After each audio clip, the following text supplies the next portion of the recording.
近段时间以来，美国人在亚太地区没捞到好处，很快就将枪口对准了自己的传统盟友们欧洲。然而，这样的做法却直接让美国的盟友体系出现严重危机。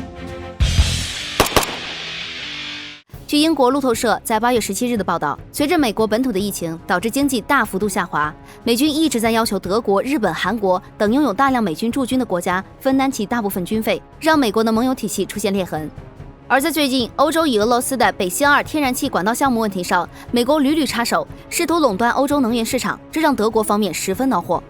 据报道称，因为北溪2天然气管道项目直接关系到了德国的能源供应问题，美国此次的插手干预让德国忍无可忍，加上之前的一系列摩擦问题，德国完全一副想撕破脸的态度。德国联邦议院经济与能源委员会主席克劳斯就表示，美国行动完全是违法的，正在考虑将其告上法庭。有意思的是，除了德国这个欧洲拥有发言权之一的国家和美国翻脸之外，一直被调侃为父子关系的英国也在最近和美国翻脸。据路透社在8月17日的报道称，英国国际贸易大臣利兹特拉斯公开表示，白宫想要向英国的商品征收额外25%的税收，英国不会任由美国宰割，不会让美国再随意吸血，在关税问题上要和白宫死磕到底。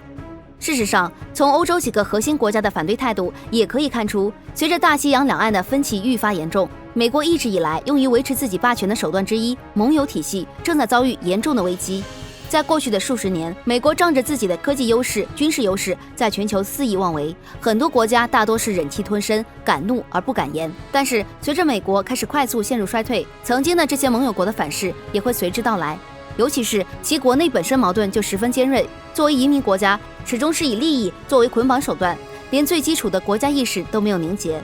大多数移民都是属于精致的利己主义者，能发财的时候，一个个表现得像爱国者，一旦遇到问题，立马就开始原形毕露。从某种角度来说，美国甚至不如国家意识已经完成的印度、墨西哥。我国著名军事评论员局座张召忠就曾在一档节目中提到，美国现在已经来到了一个十分危险的临界点。美国军力的强大依旧体现在过去几十年的辉煌记录，外强中干，只要真正打一场，美国的底牌就会被世界看清，到时候全球的反噬也将随之而来。因此，美国的霸权距离解体只差一战。